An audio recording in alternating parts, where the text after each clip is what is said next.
নমস্কার, আপনারা দেখছেন সংবাদ শিরোনাম। শুরু করছি সন্ধ্যার আপডেট।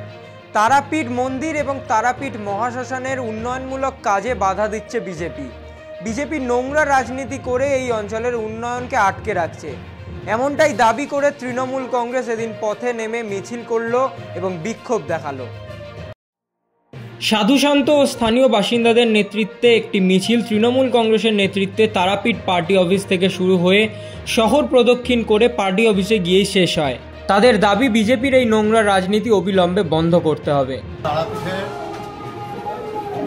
দীর্ঘ যতদিন ধরে টিআরডিএ হয়েছে ততদিন ধরে যে তারাপীঠ বা এই সারঙ্গী এলাকায় যে উন্নয়নের কাজ চলছে, এই উন্নয়নকে বাধা দিচ্ছে কেবল বিজেপির 2-4 জন তারাপীঠের লোক আর বীরভূম জেলা সভাপতি তারাপীঠকে। মা মেয়ের সম্পর্কে বাধা বৌদি, মায়ের সঙ্গে কথা বলায় ননদের ওপর লোহার রড দিয়ে আঘাত করার অভিযোগ বৌদির বিরুদ্ধে। ননদ বৌদির সম্পর্কে থাকা ফুলবন্তী সাউয়ের ওপর চড়াও হলেন তারই বৌদি শনি সাউ। ইট ও লোহার রড দিয়ে মারধর করা হয়েছে বলে অভিযোগ। ঘটনায় ফুলবন্তী দেবীর মুখ, ঘাড় ও বুকে আঘাত লেগেছে বলেই জানা যাচ্ছে। তিনি ইতিমধ্যেই সোনারপুর গ্রামীণ হাসপাতালে চিকিৎসা করিয়ে থানায় অভিযোগ দায়ের করেছেন। নরেন্দ্রপুর থানার রানিয়া এলাকায় সকালবেলা এই চাঞ্চল্যকর ঘটনা ঘটে। স্থানীয় সূত্রে জানা যায় 80 বছরের বৃদ্ধা দেবন্তী সাউ তার মেয়ে ফুলবন্তী সাউয়ের সঙ্গে কথা বলতে তার বাড়িতে আসেন। তিনি মূলত তার ছেলে ও ছেলের বউয়ের সঙ্গে থাকেন, কিন্তু তার মেয়ের সঙ্গে কথা বলায় চরম ক্ষুব্ধ হন বৌদি শনি সাউ। এরপরই আচমকা ফুলবন্তী দেবীর ওপর হামলা চালানো হয় বলে অভিযোগ।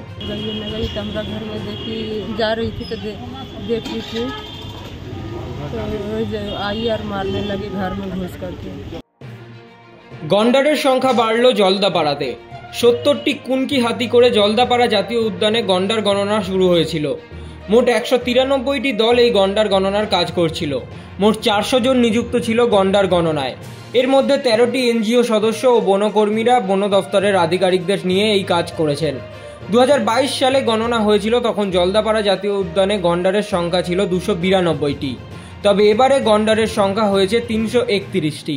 আমরা রাইনো সেন্সাস করেছিলাম, তার মধ্যে অনেক এনজিওরা পার্টিসিপেট করলেন। 15টা নামি এনজিও নর্থ বেঙ্গলে কাজ করে এবং বিভিন্ন জায়গায় কাজ করে। 2টা এনজিও এরকম ছিল যারা আসামে কাজ করে, ওরা সব পার্টিসিপেট করে কাউন্টিং হয়েছিল 5th or 6th।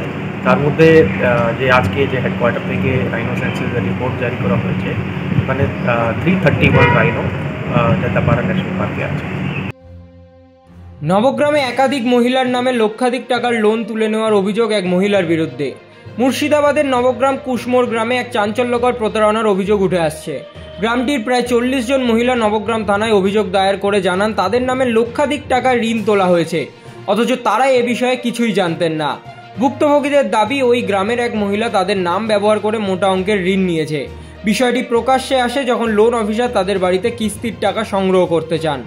তবে অভিযুক্ত মহিলা এসব অভিযোগ পুরোপুরি অস্বীকার করছেন। এদিকে নবগ্রাম থানার পুলিশ বিষয়টি গুরুত্ব সহকারে তদন্ত করছে। কে বা কারা এই প্রতারণার সঙ্গে যুক্ত, কিভাবে এত বড় প্রতারণা চালানো হলো সে বিষয়ে পুলিশের অনুসন্ধান চলছে। আমার কাছ থেকে 2,15,000 নিয়েছে, 4টা লোন নিয়েছে। আপনি 4টা লোনটা দিয়েছিলেন না একটা কাছ থেকে? না, আমার কাছ থেকে আমাকে দিয়েছিল। উত্তরবঙ্গ উন্নয়ন দফতরের পক্ষ থেকে 1,61,00,000 টাকা ব্যয়ে তৈরি হচ্ছে রাস্তা। এদিন কাজের শুভ সূচনা করলেন রাজ্যসভার সাংসদ তথা আলিপুরদুয়ার তৃণমূল কংগ্রেস জেলা সভাপতি প্রকাশ চিক বড়াইক। আলিপুরদুয়ার জেলার কালচিনি ব্লকের সুভাষিনী চা বাগানে প্রায় 1.5 কিলোমিটার এই রাস্তার কাজ শুরু হয়েছে এদিন। সুভাষিনী চা বাগান মলঙ্গি গ্রাম পঞ্চায়েতের আন্ডারে পড়ে এবং সুভাষিনী চা বাগানে আমরা বলেছিলাম যে ফার্স্ট অ্যালটমেন্টের যে এমবিডিটির কাজ হবে, এই কাজ এই বাগানে হবে। আপনারা জানেন এর আগে গুরুদুয়ারা থেকে যে রাস্তা আসতেছে, ওই রাস্তাকে এই রাস্তা জয়েন করবে NH31 থেকে যে যাবে, এবং অ্যাপ্রক্সিমেটলি এই রাস্তা 1,61,00,000 আছে ইনক্লুডিং জিএসটি। তো 4.5 কোটির উপরে। গরুমারা জাতীয় উদ্যানে দূরবীন দিয়ে খোঁজার পালা শেষ। আসলেই দর্শন মিলবে গন্ডারের, কারণ এবার গন্ডারের সংখ্যা বাড়ল অনেকটাই। প্রায় 6% বৃদ্ধি পেয়েছে গন্ডারদের পরিবার। দেখা না পেয়ে ফিরতে হবে না আর কোনো পর্যটককেই। পূর্বে এই জঙ্গলে 50টি গন্ডারের বসবাস থাকলেও সদ্য সমাপ্ত গন্ডার গণনার পর সেই সংখ্যা বৃদ্ধি পেয়েছে এবং এই মুহূর্তে গরুমারা জাতীয় উদ্যানে শিশু সহ পূর্ণবয়স্ক গন্ডারের সংখ্যা 61টি। রেজাল্টটা একটা খুবই হ্যাপি রেজাল্ট।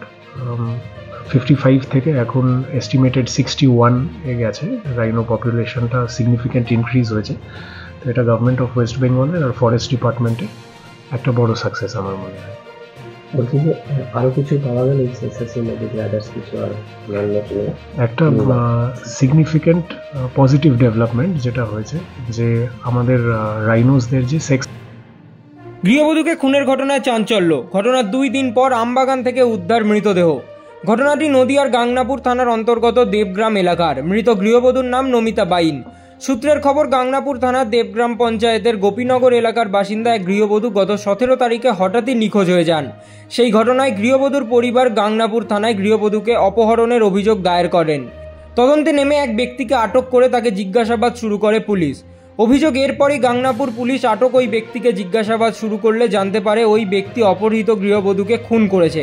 আর এরপরই বুধবার ভোর রাতে ওই ব্যক্তিকে সাথে নিয়ে গাংনাপুর বিবেকানন্দ পল্লী এলাকার একটি বাগানে পৌঁছে গৃহবধূর মৃতদেহ উদ্ধার করে পুলিশ। আপনি কি জেনে আসলেন?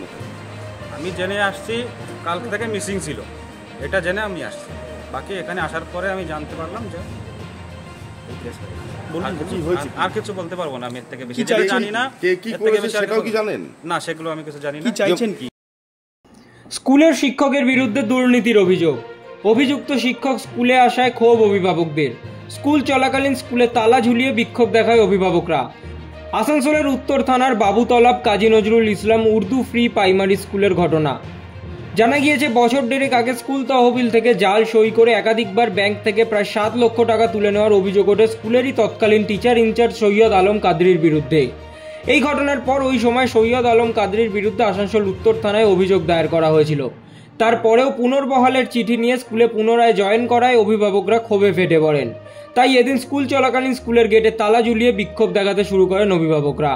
যদিও শিক্ষক সৈয়দ আলম কাদরি বলেন তিনি এতদিন ব্যক্তিগত ছুটিতে ছিলেন। কেন এই বিক্ষোভ করছে তা জানা নেই।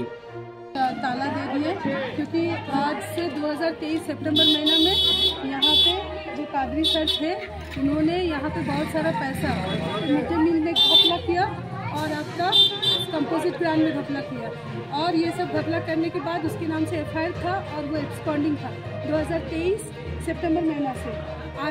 आज अभी कल से वो ज्वाइन किया है DPSC।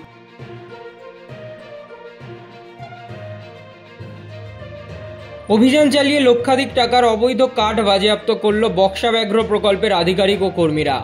বুধবার গোপন সূত্রের ভিত্তিতে কালচিনি পুলিশের সহায়তায় বক্সা ব্যাঘ্র প্রকল্পের পানা ও হ্যামিল্টনগঞ্জ রেঞ্জের আধিকারিক কর্মীরা কালচিনি ব্লকের ভাটপাড়া এলাকায় অভিযান চালায়। সেখানে এক ক্লাবে অবৈধ কাঠ মজুত করে রাখা ছিল বলে বন দপ্তর সূত্রে খবর। এরপরেই সেই অবৈধ কাঠ উদ্ধার করে রেঞ্জে নিয়ে আসেন বনকর্তারা। বন দফতর সূত্রে খবর, উদ্ধারকৃত কাঠের বাজার মূল্য প্রায় 2 লক্ষ টাকার কাছাকাছি। তবে এ ঘটনায় কাউকে গ্রেফতার করা হয়নি। ঘটনার তদন্ত শুরু করেছে বন দফতর।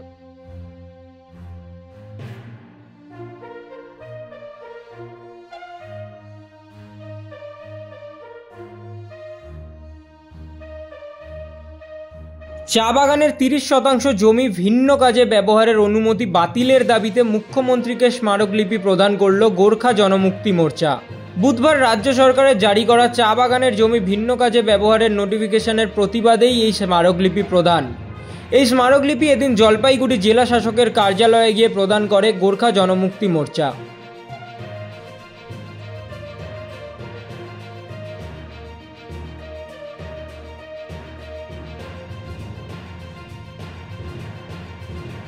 সম্প্রতি মুখ্যমন্ত্রী মমতা বন্দ্যোপাধ্যায় একটি নির্দেশিকা জারি করে জানিয়েছিলেন যে চা বাগানের 30% জমি ভিন্ন ভিন্ন কাজের জন্য ব্যবহার করা হবে, এবং এরপর থেকেই কিন্তু ক্ষোভে ফেটে পড়ছেন ডুয়ার্স অঞ্চলের বাসিন্দারা। বিশদে জানতে চোখ রাখুন সংবাদ শিরোনামের পর্দায়। মানুষের পাশে, মানুষের সাথে আমরা আছি এই বাংলাতে। আপনারা দেখছেন সংবাদ শিরোনাম। দেখলেন তো অনেক কিছু, এবার দেখুন নতুন কিছু।